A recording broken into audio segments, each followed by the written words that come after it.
the way he would mix that music, he would go in one song and out and bring you back sometimes. Some nights, I remember one night he only did like this crazy instrumental music, and he turned on the fog machines and people were wallowing on the floor. It was crazy.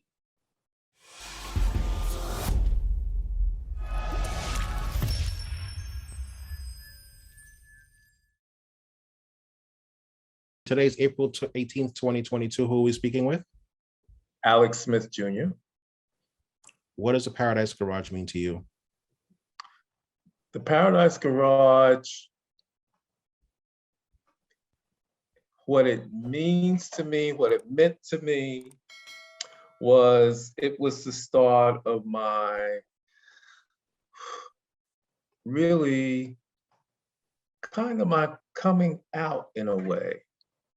Musically, it set my taste in music. It gave me a place to be part of a community. And the first night I went there, it was like, I knew I had found something special, something that I didn't know. I knew I was looking for, but I didn't know exactly what it was. And that first time I went there, it was in 1980, it was a summer night. I knew that this was the spot. And I kept going from then on until it closed.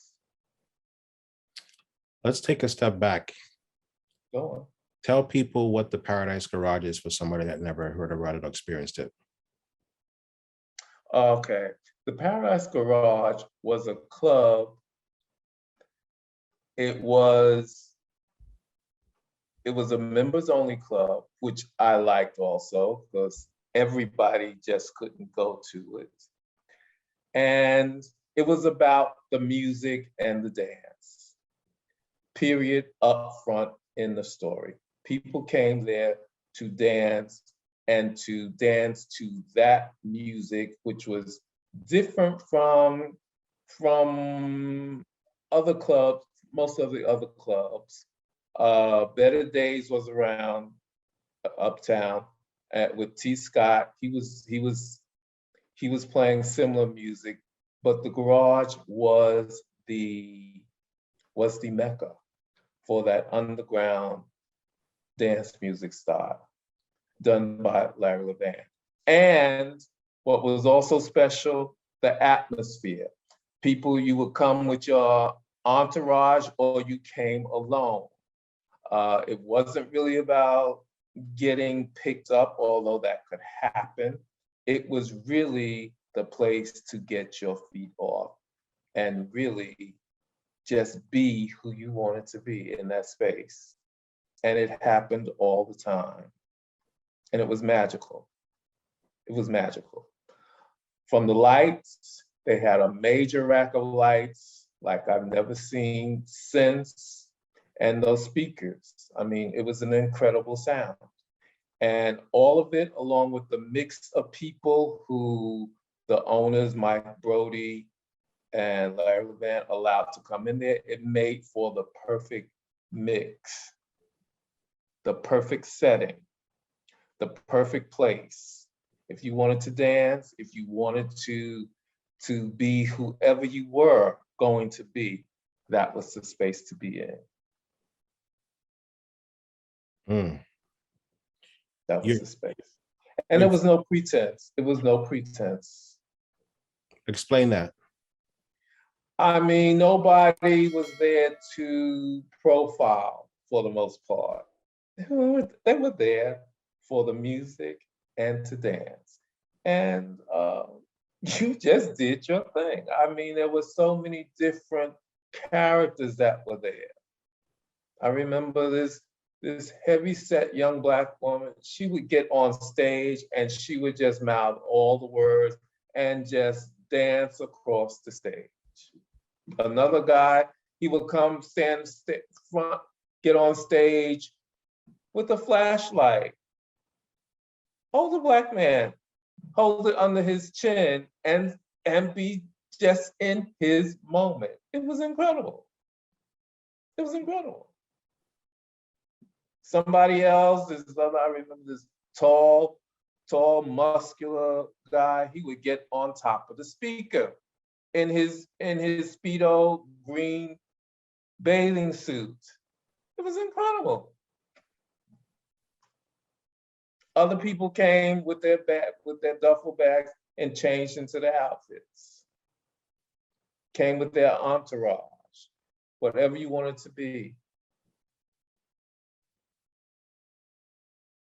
It was incredible. How did you hear about the Paradise Garage? Oh, that's interesting. I had heard about it long before I saw it clubbing. I used to work on Wall Street, I had a part-time job. And one of the guys there, his name was Marvin Franklin. And he used to talk about the garage. Him and his girlfriend used to go to the garage. I said, well, I want to go to the garage. He said, it is the best place you ever been to. I mean, they are dancing like you had never seen. And that was back in 1978, 79. So from then on, I wanted to go to the garage. And I kept hearing those things about Paradise Garage. So how I got there was, it was a summer night. Me and two other friends were hanging out. We were hanging out in the village. And one of my friends, his name was Greg, he says, well, I can get us into the garage. I said, what? It was about 11 o'clock at night. So I said, yes, I can get us in. And another friend that I was with, he said, no, you can't. He said, yes, I can. I'm gonna call them up now, have them put us on the guest list. So he called, supposedly got on the phone, payphone, called, supposedly put his name on the guest list. So we get there, I guess about 12:30, 1 o'clock. And there's not much of a line, but there's, people going, and we know it's the members only club. But supposedly he got us on the guest list. So we get up to the front, and the bouncer, Latin bouncer, tall guy, Noel, Greg gives him his name, and he says, you're not on this list.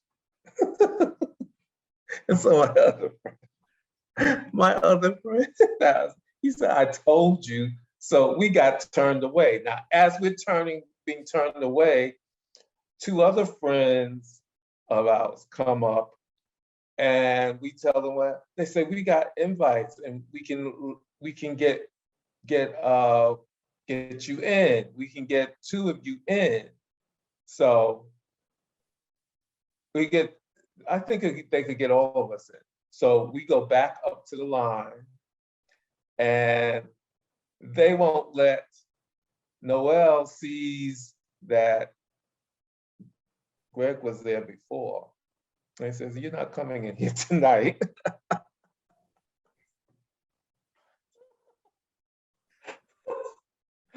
So the rest of us got in. I got in. And got to walk up that ramp for the first time and got in the garage for the first time. It was the summer of 1980. I just moved out from my parents' house, had my first apartment. And it was everything that I expected it to be. It was everything. One of the first numbers that I heard in the garage was Another One Bites the Dust. That was one of the first songs I ever heard at the garage. And it was a magical night. It was a magical night. And like I said, from then on, I said, okay, this is the spot. I didn't care for Better Days. I didn't care for some of the other clubs. I said, this is the spot for me. And it was, until it closed. Describe your first night at the garage. Describe the ramp, describe the rooms, describe the smell, describe the sound, describe the fashion, describe the people you saw inside. Like paint a visual picture of what, not only what you saw, but also what you experienced that first night. Okay, well, the first night, okay, I don't remember a lot from the very first night, except for that song. I told you Another One Bites the Dust was the first song. I remember going up that ramp, which was very unusual to me. I said, okay, this is a new type of experience. Going up the ramp, paying whatever it costs, probably $10, $12, and going through into the foyer area, where to your left at that time was the coat check. We didn't have any coats, but you could check your coat. And to the right were like these, I guess it was like, I remember it was like changing rooms, because people came to change into their outfits for the evening. And you could go there. And if you walk down further, and this is before they had done the crystal room, I have redone it. It might have been a room there, but it wasn't called the crystal room. There was a big open area there, straight ahead. And to your right was the entrance to the dance floor, and another little foyer area where everyone the hustle crowd used to be in that area, and they used to be hustling all night long. And then you had the main dance floor. And if you looked up, you had all kinds of lights, and all kinds of effects that they had going on. And if you look further over, up higher was the DJ booth. And you could, if you went that way, you could go underneath through a little area. They had two of them on either side. So the DJ booth, which was elevated, you could get to the lounge area where they had, snacks like cut up fruits and things like that. And people always talk about the punch. They say it was spiked, but I don't believe that. And it was a big open area where people gathered, to talk and meet and cruise and all of that. It was all that. And then still further, they had the off to the straight ahead was another area where they were showing films, where they would show films also. So you had all that going on. And you could hear the music from wherever you were. So if your song came on, you could rush back to the dance floor. It was incredible. The crowd at that time, it was predominantly a Black gay crowd, predominantly, but you had your Latin and you had your mixture of others, white and Asian. But basically, that club was about the dance and that music and that feel. It was incredible. And there was always a moment that during the night where everything would come together to a crescendo, sometimes more than once. What do you mean by that, crescendo? Well, it's Larry had a way of mixing music, which I have never seen anyone do since. He would take you on a journey. This is a major part of the night, to be taken on that musical journey, just using different records, different sounds, and slowly building over the evening to a crescendo. And it would be usually a certain song. Often it would be the song by Freak. And it's left my mind at the moment. Weekend by Freak. I still have it. I still have a 12-inch of that. I still have the cellophane on. It's Weekend by Freak. And he would put that on, and the crowd, you would go goo crazy. And at a very high moment, they would pop confetti all over the club because they had these confetti machines, and it would come down and rain down on the whole crowd. It was a high moment. It was a high crescendo moment.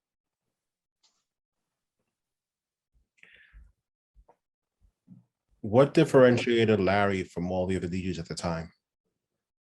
Oh, for me, I'm not an expert on DJs, but the way he would mix that music, he would go in one song and out and bring you back sometimes. Some nights, I remember one night he only did like this crazy instrumental music, and he turned on the fog machines and people were wallowing on the floor. It was crazy. And people accepted his interpretation of all of that music. I remember Lace, Can't Play Around When It Comes to Love. That whole year, you didn't hear any other vocals because he was still working on the mix. You only heard the instrumental part with the little doo-doo-doo-doo-doo part. That's all you heard, and everyone was crazy for that record. And everybody was asking for it at Vinyl Mania, and there was no name to it, but they knew what everyone was talking about. Say, we don't have it yet. So finally that fall, I remember, I think it was probably, might have been Thanksgiving night that Lace was there. And the whole club was draped in lace, because that's the name of the group. So the whole club was draped in lace, and they came on and performed that song with the vocals. The place went crazy. The place went crazy. It was one of my great memories of the garage. There was also the night, and this is my best memory of all, the night that Patti LaBelle finally agreed to appear at the garage. The night was October 16th, 1983. I know it because it's the day after my birthday, and I took my whole entourage to the garage for that night. It was a memorable night. And Patti LaBelle had always said that she would not do the garage unless she could bring her whole band. And she brought her whole band. I would usually get to the garage at about 1:30, 2 o'clock. But this night, since I was traveling with the entourage for my birthday, we got there early. We were there about midnight. It was already packed. The club was already packed because Patti LaBelle is going to be appearing. And we were right up at the front of the stage. Nobody's really dancing all that much because they're waiting for Patti. And Larry is playing his ass off. He is playing for the life. But we're just all waiting for Patti. She didn't come on till like 2 o'clock in the morning. But when they announced her, the club was jam-packed. When they announced her name and she came out, the whole floor just heaved. The whole garage floor just heaved in unison. I thought it was gonna break through it all. And she did like a 2-hour show. And of course, I will never forget, she had on a leopard dress. And just an incredible night. And when she ended with Over the Rainbow, of course. And when she finished, She crawled off that stage on her hands and knees. The crowd was crazy. I thought they were going to have to call ambulances for everybody in the club. She demolished the garage that night so completely. It was incredible. It was my most memorable night ever at that club, ever. And it's one of the most memorable concert nights I ever had in my life. Mm-hmm. Yes, it was great. Wow, incredible story. Mm-hmm. I also remember the night that Nona Hendrix came there. Ooh. Oh yeah, she came and her song. I think her song. She had that hit song "Transformations," and she was dressed in a tuxedo with a top hat. And as she did the song, she slowly stripped out of the tuxedo, and she had on this silver bodysuit. You don't know it. And she looked fantastic. And she did that song. It was great. It was great. I've seen many great. Madonna during her early days. Who is this young white girl coming on this stage, you know, like this? She had two backup dancers with her, dance and sing, get up and do your thing. Who knew? She was just starting and wore the crowd out. Young Madonna. Mm-hmm. Yes. Celebrities, did they come to the garage? Who did you see? I didn't see a lot. Others did. I didn't see a lot. One week I did see Boy George there. Keith Haring, he was one of the regulars there. You would see him around. Mostly the people I saw they were performers. I never saw one memorable night, because, you know, Grace Jones, she was like the patron saint of the garage. And whenever she would be there, everybody on earth seems like would come there. So one night I said, okay, I'm gonna go see Grace Jones at the garage for me. So and I should have gotten there a lot earlier. So I get to King Street, get off, go upstairs from the #1 train, and I see this line. It's like 4 or 5 people deep, down the block, around the corner. I said, no, just get back on the train and go home, because you are not gonna do this tonight. So I never saw her at the garage, but always heard stories. Always heard stories. Yes. Any more celebrities? Any other that I didn't see that I've seen there? No. And they'd have special parties where they'd invite certain ones to the club for that night, like if Diana Ross is going to be up in there, which she did. Mick Jagger or somebody. I never got invited to those parties. I wasn't on that list. But that was my spot for many years, and I loved every second of it. Every second. Fashion. What did people wear in the garage? Well, it depends. There was an era when people like to dress up.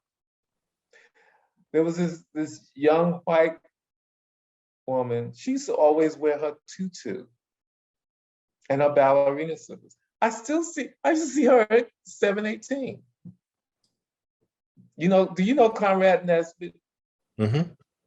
Conrad said she's a friend of Conrad's and she's a lawyer. But she used to come to the garage in her tutu and her ballerina slippers. And she would dance all night. She would dance all night, just twirl all night long. I think I mentioned her in my show story. And there was all kinds of things going on. When Flash Dance was out, everybody was cutting their shirt and off the shoulder, that type of thing. I wasn't one to dress up, I just wanted to get up in there, a pair of sneakers, jeans or khakis, and a t-shirt. That was me. I had other friends who planned what they were gonna wear or bring clothes to change into. I was just rough and ready.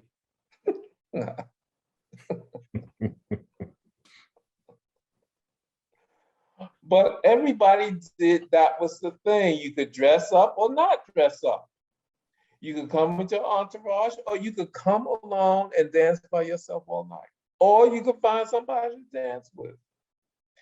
That was the atmosphere. However you wanted to be, just be that. And it was accepted. That was the thing. It was accepted. What other clubs did you go to in New York in that era besides the garage? Once in a while, if my friends could convince me, I would go to Better Days. I always wanted, but I could never get into the Saint until way after its heyday. Always wanted to go to the Saint. Always wanted to go there. Never got there until after its heyday, and it had transferred over to, I don't think it was called the Saint anymore. It was some other club that it was called. And I finally got up in there with the dance floor that was suspended inside the orchestra area, because I think that was the old Fillmore East. Mm-hmm. I did not go to a lot of other clubs because the garage was it for me. And I didn't go every weekend. I said, no, it's too special. I only would go every 5 or 6 weeks. And in the summer, I'd go maybe twice a month. Because I said, this is special. I don't want it to become like ordinary. Because I knew how special it was. I knew it was special. And then some friends, after a few years, about 84, 85, they said, oh, you going to the garage again? I said, yes, I'm going to the garage. I say, when it's gone, everybody's gonna miss it. This is special. Mm-hmm. And it was. This is special. Mm-hmm. I said, this place is special. Yes, I'm going. Because they said, we're tired of the garage now. This is in 85, 84, mm-hmm. I said, not me. I'm not tired of it. That leads me to my next question. Yes. Why did you choose to become a member of the garage versus the loft or the Saint, for example? Well, the loft was before my clubbing days started. The Saint, I wasn't running with that crowd, which is basically a white gay crowd. The garage is the club that accepted me. And we would get off work early because you had to wait in line to get your annual membership. That came up in September. So we get up early and wait on, and it would be a long line down the block and around the corner to get your garage membership. And they had 2 nights. They had the Friday night crowd, which was the straight crowd. And they had the Saturday night crowd, which was the core membership, which was the gay crowd. And to get that membership, you had to be interviewed. Well, everybody had to be interviewed by Mike Brody. And if you would wanted that, and everybody wanted the Saturday night membership, because that was the hottest night. So you had to tell him that you were gay and that you wanted the Saturday night membership. And that's what you did. So, and after, like I told you, when I went there that summer, I said, okay, I want a membership to this club. So that was in the summer. That fall, I stood in that line to get that membership. And I got it. I got it. I still have my membership cards. Show us. Are they nearby? Yes. Hold on. Yeah.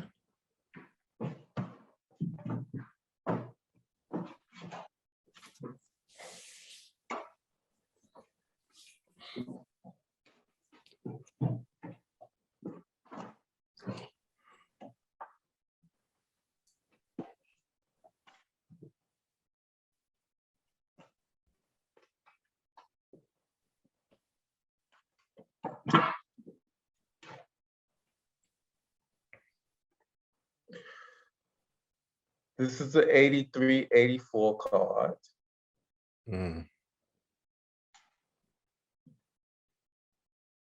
This is the 86-87 card.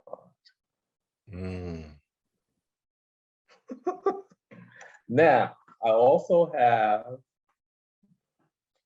the final night's invite, because you know, there was always the rumor that the garage was going to close. Oh, this is going to be the last year. This is going to be the last year. It started back in 85, 84. Oh, they're closing. They're losing that lease. They're closing. But it never happened until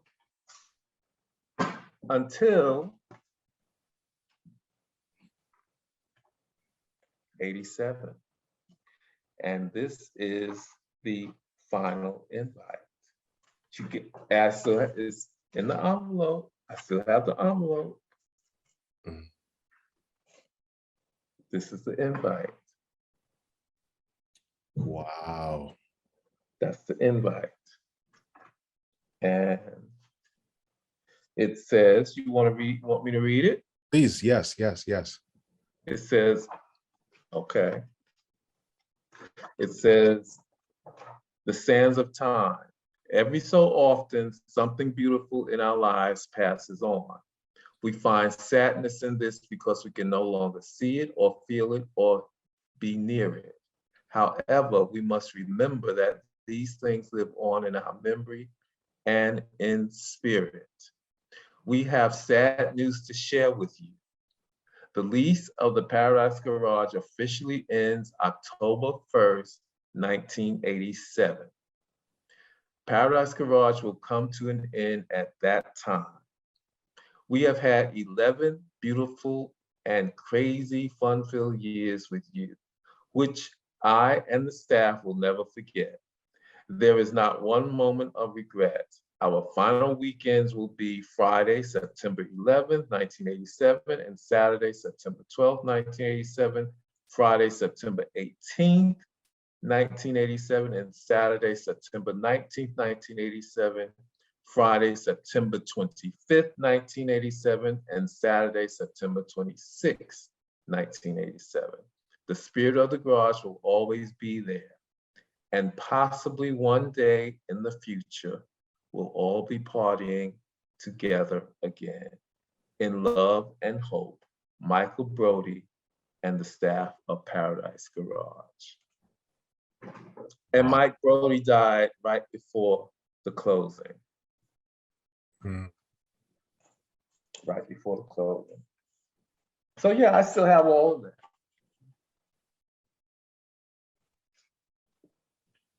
Give us context broader than the garage. What was it like to be Black? What was it like to be gay in New York City at that time? I can only speak from my perspective, which was still forming, still understanding who I was, still in the process of becoming who I would be. At that time, the club scene was very hot. Hanging out, I did not hang out a lot. I was not out and about a lot. I wasn't going to bars because I didn't drink. I would go if friends wanted to go. Hanging out on Christopher Street, yes, a lot of people did.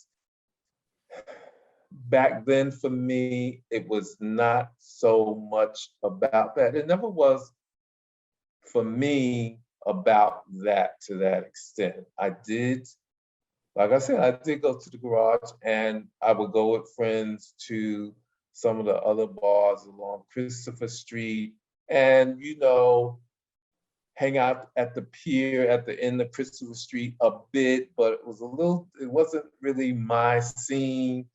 I was mostly into the music, the music of the club and dance music. And I was into my career and starting my own business, which I started in 1984. What was your business? Graphic design. Mm. I was a graphic designer. So I started that in 84, even as I was still enjoying the garage. I went out, stepped out on my own, started my own business. Entrepreneurial spirit was very strong back then. Very strong. Black entrepreneurial spirit was very strong. A lot of my clients were in the hair industry and in the food industry also. So, and they basically formed the foundation for me having revenue. In fact, through my whole professional career with the name of my company is Lex Graphics. So they were 98% of my clientele base. Mm-hmm. Yes. Wow. Mm-hmm. So the garage was all part of that. It all informed how I was presenting to the world, the way I created. It had that inertia about it. It had that vibrancy about it. It was on the edge. It wasn't traditional. It gave me all of that. It helped form my understanding of all of that.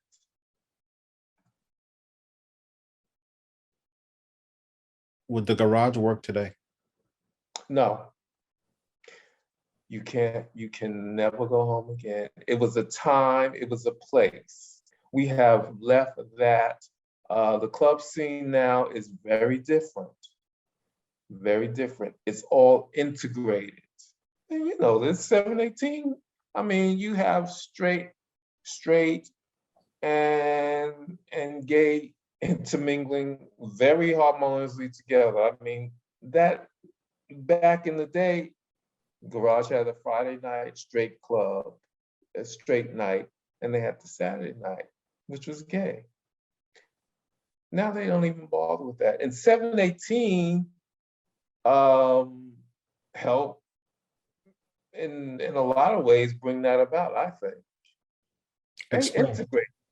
Explain. Because the type of and it was the times also, the times had changed. So 718 came along at a time where it took advantage of that change. Everybody became more accepting of sexual orientation difference, at least in New York. And in the club scene with the club kids, everything was more acceptable. So you did not have just only a Black or just a boys only party anymore. that's all passé now. It's everybody together. Some don't like it. They prefer it was as it was before. Uh, there are some things that I like about it, some things I don't. The energy changes because it's not all that testosterone all in one concentrated spot. Now it's more diverse, so that changes the energy of the space right away. But it won't work. And even after the garage closed, they tried to reopen. I remember a few efforts to try and reopen it. Some of the old staff tried to reopen. I remember they had a club they opened the club on Broadway, like at 43rd Street between 8th and Broadway, I think. I went, it didn't work. It didn't work. You can't go home again. That was it. It was a time, it was a place, it was a setting, it was the nature of the times, and it came and it was around. It outlasted Studio 54, which Studio 54, to my great surprise, only lasted 3 years. I didn't realize that. Only lasted 3 years. Garage lasted 11 years and left such an impact, such a huge impact. Still is reverberating. They're still trying to recapture it. But it was a moment, it was a time, and I was there to enjoy it. And we've gone on. We've gone on. It was a moment, but you go on, you move forward. What's your view of membership-based dance clubs of that era versus non-membership-based clubs? I like the fact that there was membership because any and everybody could not get up in there, which kept the control on what the crowd was going to be like. I mean, if you advertise, and they never advertised on the radio, so everybody was not going to show up there. You got your invites in the mail, or you heard word of mouth. You had your membership. They knew who was on the list, as opposed to other clubs where they announce and everybody shows up there, and it's okay sometimes, but I preferred the exclusivity of a club like the Garage, because they were able to build what they built, because part of the reason they were able to build what they built with that club was because it was a membership club. I mean, they had thousands of people, but still, it was like a filter, because everybody wasn't going to pay the membership fee to be up in that club, you see. You had to want to have that experience, and it was a great experience. What's your current view of nostalgia of the golden era of nightlife? Everyone's talking about the Garage and everyone's talking about the 90s.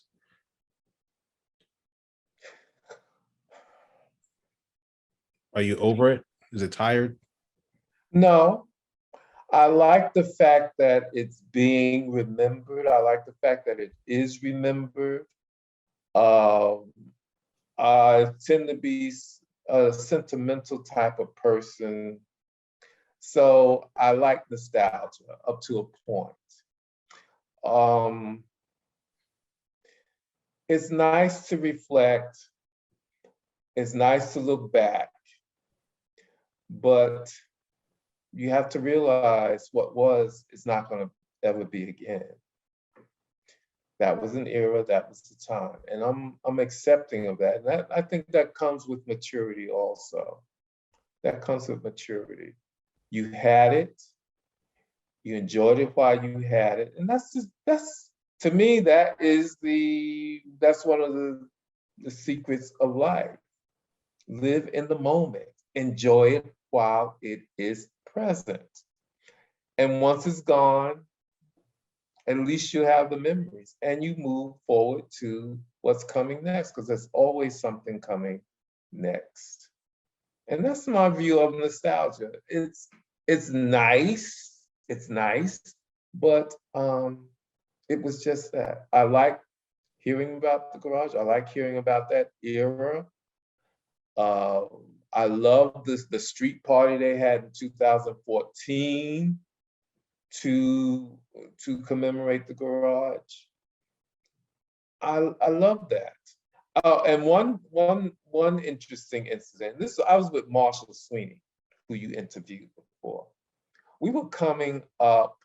We were coming up Broadway, or was it Greenwich? We were probably coming up Greenwich Street, headed uptown. We were below Christopher, and we headed toward King Street.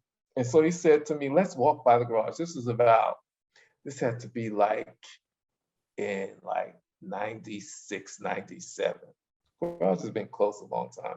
So he said, let's walk by the garage. And so we walked by the garage. And of course, Verizon it's a garage again. It's a garage. It was a garage again. But the ramp was still there. And there's a young Black girl at the garage booth. And so Marshall's talking to her and saying, do you know what used to be here, and telling her about the garage and everything? And she's listening.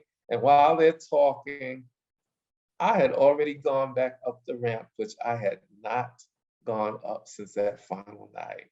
I was halfway up that ramp. But that one little, since we're talking about this, for that one little nostalgic moment, I went back halfway up that ramp. There were cars parked up at the top. So it was what it was, and it passed on. And now the building is gone. Now the building is gone.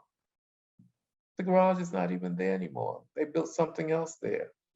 That tells you it lives on in memory and in spirit.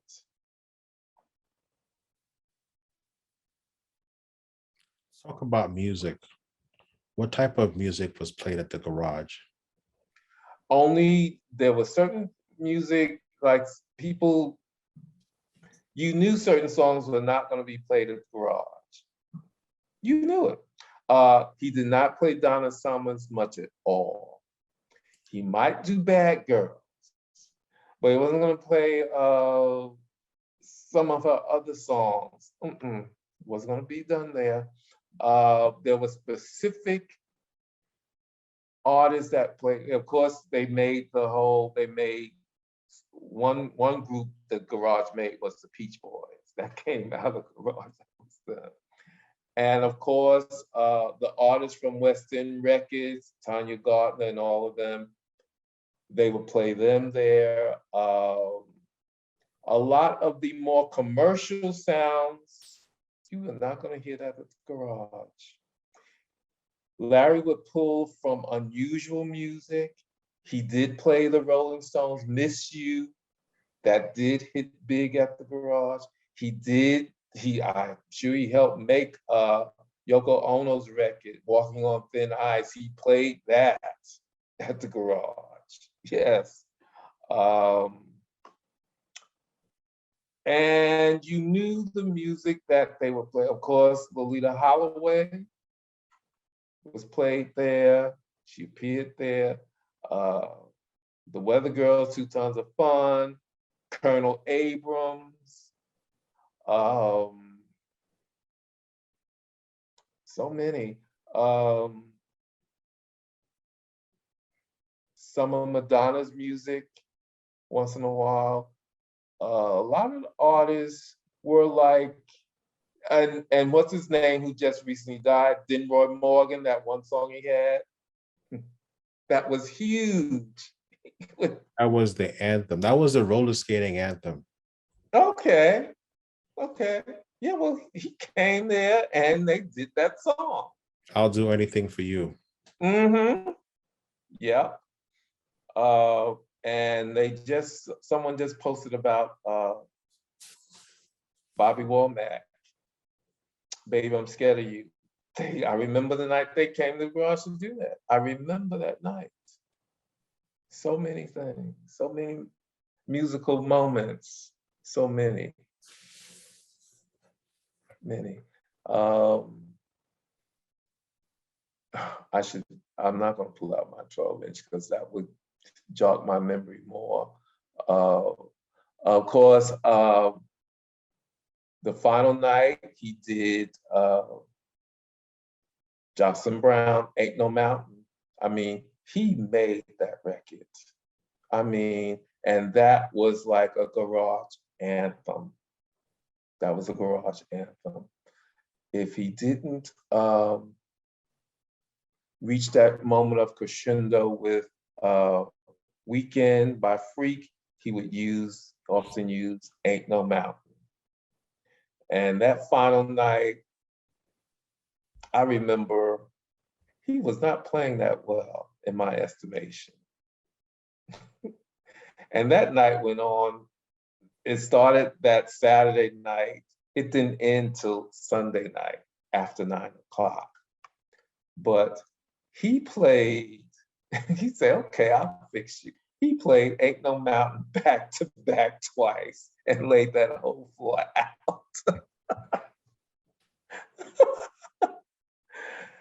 It was wild.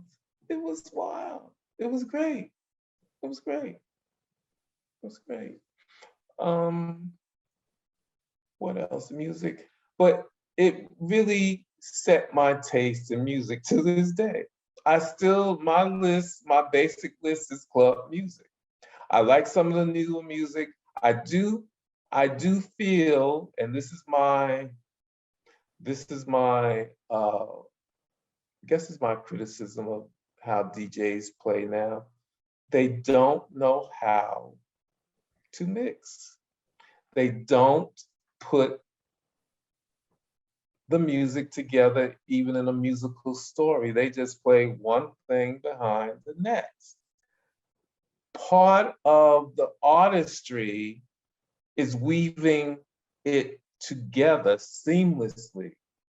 So you dancing to one song 1 minute, and it takes practice, it takes work, and you know what to blend into it to take the crowd to the next thing. I rarely ever see that. Rarely ever anymore. It's just like, okay, we'll play this, and now we'll play this one. That's not artistry. That's not creativity. And that's a loss. That is a loss.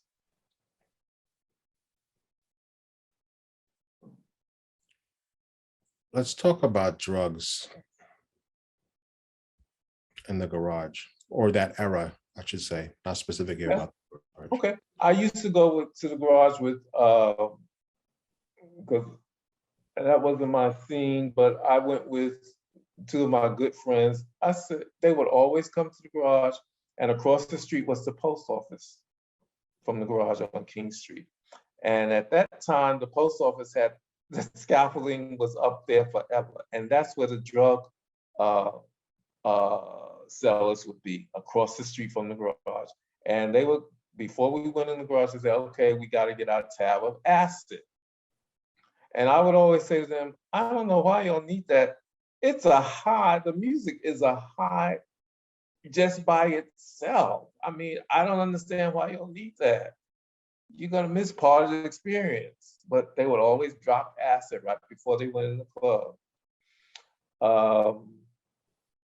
And it was there.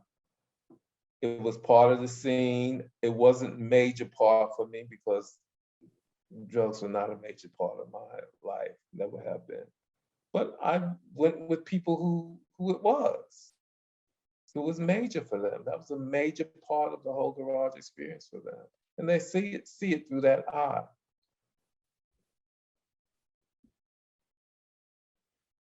DJing, which DJs have impressed you after Larry Levan? And did he pass the torch on to anybody, and if so, to whom? You know what? they were together.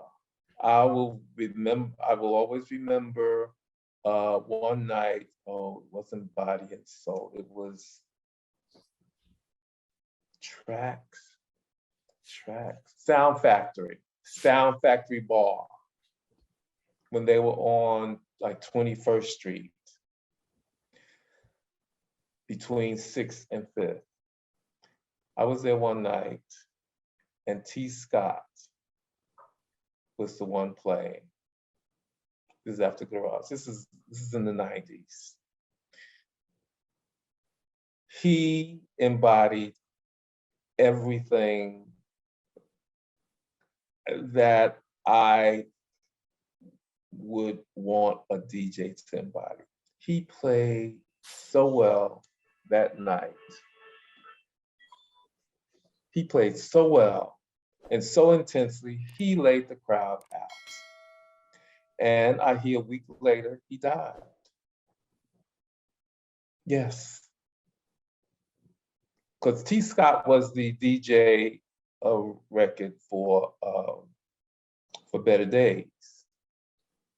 And everybody would always talk about him at Better Days, but since I didn't like Better Days, I got to see him play at Sound Factory Bar, and he was phenomenal. Every bit as good as Larry, every bit as good. I do like, he's often not, I can't call his name. He often does Body and Soul. He's one of the three, Body and Soul. Joe Closell? Yes. When Joe is in his moment, he is like, he goes up in the spirit and it's like a whole nother world he's in. And he takes the crowd right along with him. I've seen that several times. I said, he's special. I do like him a lot.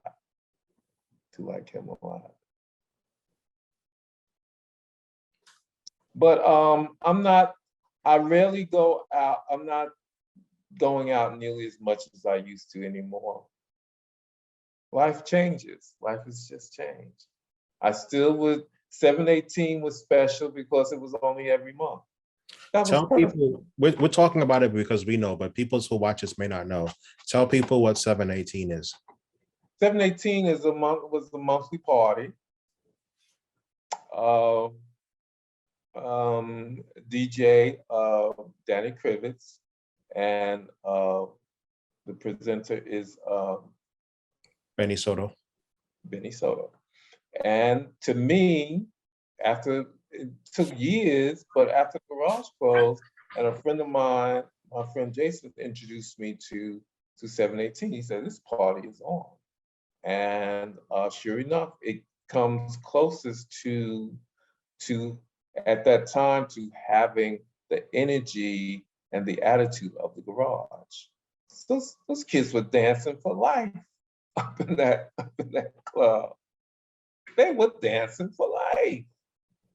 And I said, okay, and this only happens once a month. Good crowd, very good crowd, doesn't skew that young. And they were into the music. It's still the one party that I go to when I do go out, 718 sessions, 718 sessions. And they had captured what the remnants of that Garage spirit and energy. Mm-hmm. I have followed them, been going to their parties for over a decade now. Yes. Mm-hmm. I still will go to Body and Soul.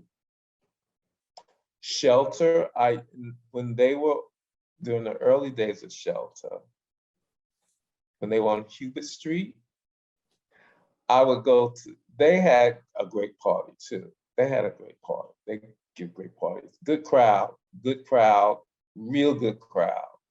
But later years, I like stopped going to theirs too often. Once in a while, I think the last time I went to a shelter party was about 4 or 5 years ago. What else? Oh, the garage reunion parties are that's when the energy really comes back strong. And that party now, the last time I went was 2019. That had that huge party somewhere up in Greenpoint at that club. And the energy was high, real high. It was great. It was a great party. And I plan to, because I haven't been out clubbing since the pandemic. So that's the one that if they're gonna have it, and it always comes around, it comes that Sunday before Labor Day, that's the one I'll go to. That's the one I'll go to. The final night of the garage, should I speak on that? Please do. The final night of the garage. Once I got the invitation that it was closing, well, finally, after all these years of people saying it was going to close, it was closing.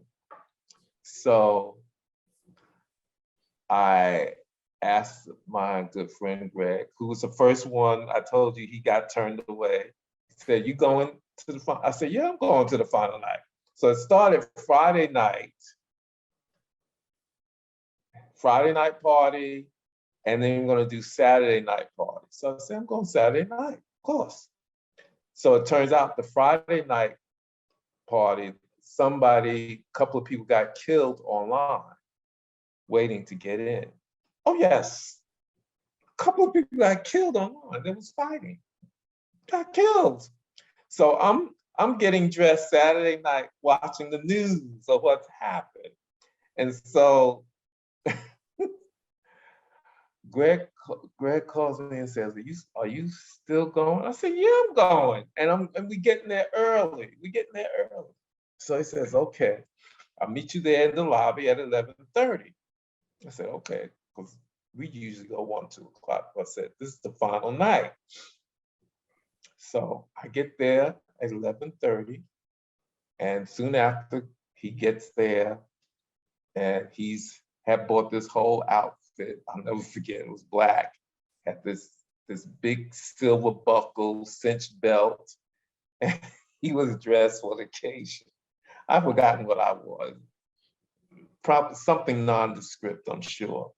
And so we were there, and the club filled up. The spirits were high, but like I said, I was not feeling Larry that night. I was not feeling him for the most part. But we got there early, and Greg left. It must have been, he didn't stay very late. It must have been like 3 o'clock he left. So I'm there.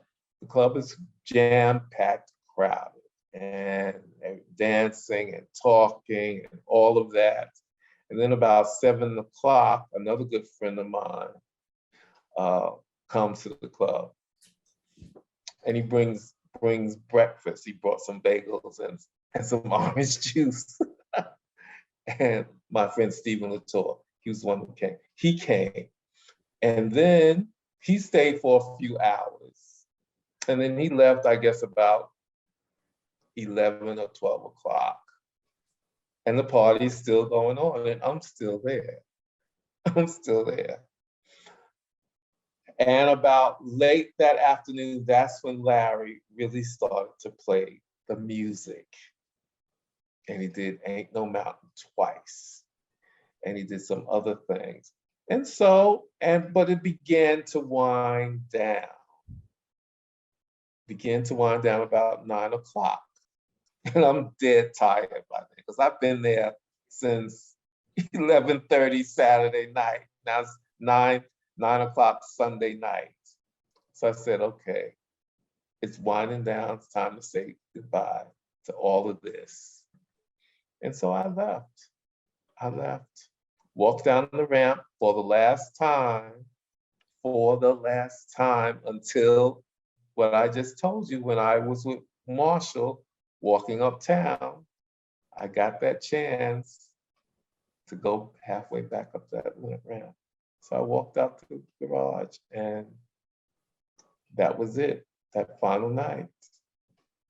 It took me a long time to get over it, because it was such a part of my life. And nothing else, even though everybody was trying, they couldn't resurrect it. It was a moment in time. What replaced the garage for you after it closed? Nothing really. I just would go to different parties here and there. And finally, the one that stuck was 718 Sessions. And that took many, many years later.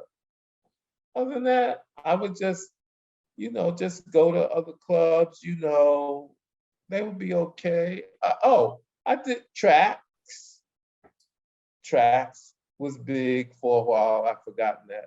Tracks was big for a while when they were all the way over on the west side, in like 18th Street, something like that, for a long time. And yeah, that would be the big replace, the one spot that I would go to more than any other for a long time. Tracks. I've forgotten who the DJ was there. It was a nice club, Blake. The club. I think it might have been Danny Crivet. It could have, yeah, okay. Okay, I wasn't familiar with so much with him then. Okay. So that was the one that would have been my regular go-to spot until I finally, years later after that, and then Sound Factory Bar for a while. And then after that came 718 Sessions. That's been my club career. The garage heyday was also the heyday of roller skating and roller disco. Were you part of that scene as well? No. I never learned to roller skate well.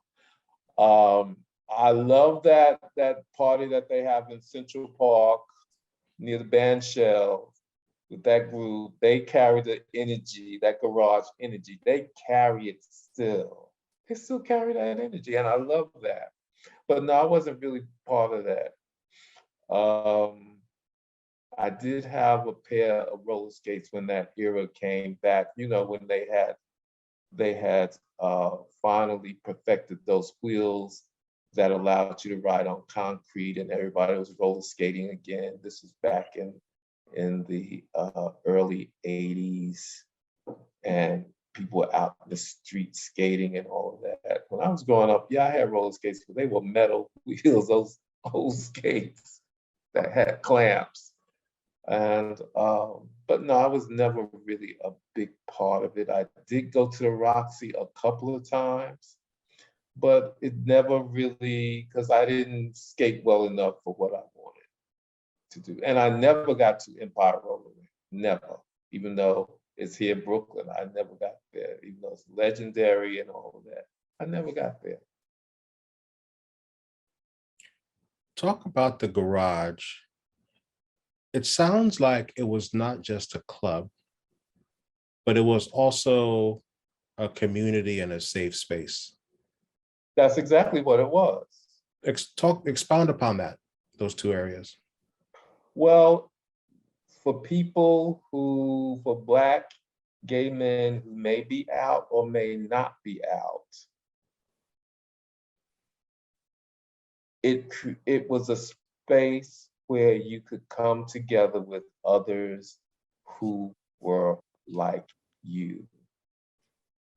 And the music tied everyone together in a communal spirit. And in a way, I've had high spiritual moments on the dance floor. A lot of people can't understand that. But I've had high spiritual moments on that dance floor, just from how the music was done. It's incredible. And so it was a safe space for us. It was a safe space, and it was a gathering space.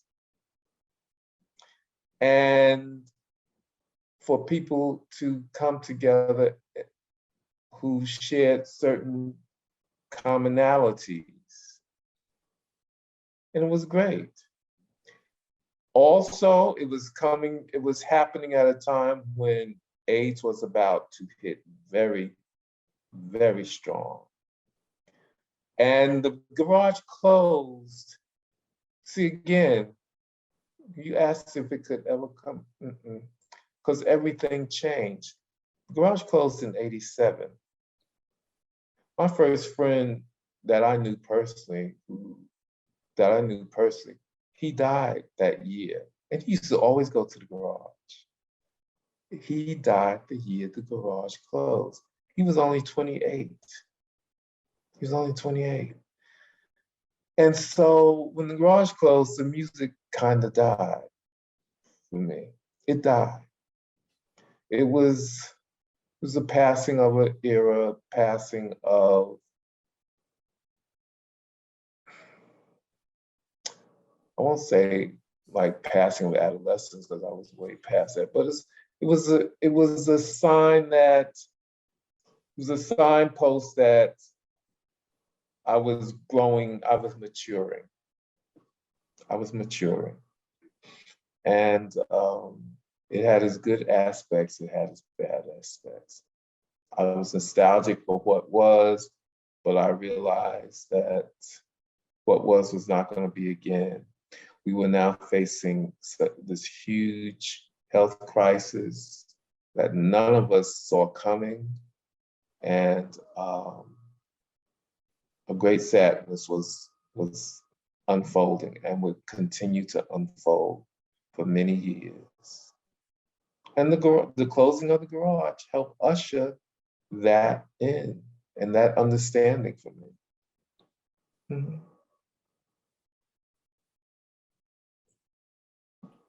Let's talk about what does the term soulful house mean to you? Soulful house? Yeah, soulful house music. I'm not sure.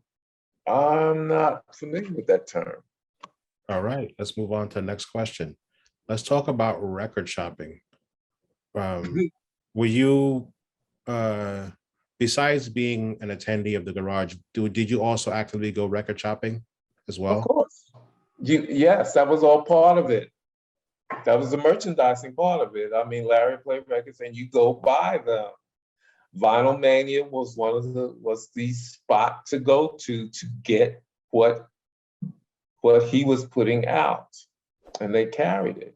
Vinyl Mania, also Record Explosion on 7th Avenue. That was my other favorite spot on 7th, up from Macy's, 7th and 7th Avenue and 35th Street. It was, I think. And they carried everything that you would want, and go in there, ask for it, they find it, take it out. I still have all of my 12 inches. I can't let them go. It's a baby boomer thing. It's a baby boomer thing. We still have record collections. I still can't let them go. And when my friend Greg died, I got his record collection. It's sitting right here. I don't have anything to play them on, but I'm not yet ready to let them go. I just gave away my turntable to another friend of mine. I'm not going back to that. I can't see, I'm just not that, I'm not an audiophile like that I would want to get to play those records again. But they're sitting there in the back room. I see them there. Certain 12 inches, I remember buying that Freak Weekend by Freak. I remember when I bought that.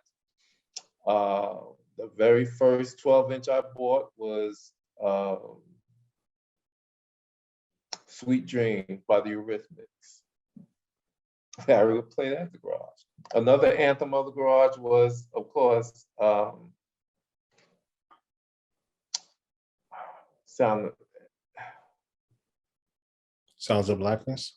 No. from Philadelphia. The Sound of Philadelphia? Yeah. Salsa? No. And Gamble I know that song as well as I know. It's the granddaddy of them all. It'll come to me in a second. Mhm. It'll come to me in a second. But that, those are my two or three, and then the other record store that had so many locations, not Record Explosion, I forgot the name of it. They were everywhere. And Sam Goody, King Carol. no, I bought mine. They used to have albums for $1.99. The Commodores Greatest Hits album I got for $1.99. Dreamgirls I got for $1.99. It was not Record Explosion, it's that other store. I can't remember though. But yeah, that was basically where I got my records from. And then we call each other. I just got the 12-inch so and so. Come over and we can listen to it together. And we used to do that all the time. All the time. Is there anything that I didn't ask you about the garage that you feel is important you want to speak on? No, we've covered it. I told you my high moments there. And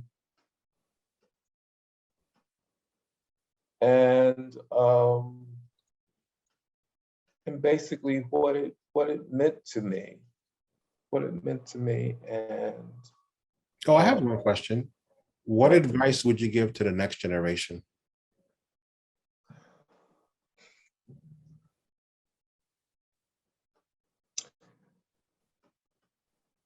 Live your life as fully as you possibly can and live in the moment. Live in the moment, no matter what. Be cognizant of the moment and enjoy the moment, whether it's a good moment or a bad moment. Enjoy it. Make the most out of it. Because it's all life. It's all life. And be open to new experiences. Be open, remain as open as possible to new experience. I wish I had been more open in some respects, but it is what it is. And you have to give up the idea that the past, as Oprah always says, that the past could have been any different. And just go forward. Just go forward. Perfect. Thank you so much. This was fantastic. I appreciate your time today. Oh, you're more than welcome.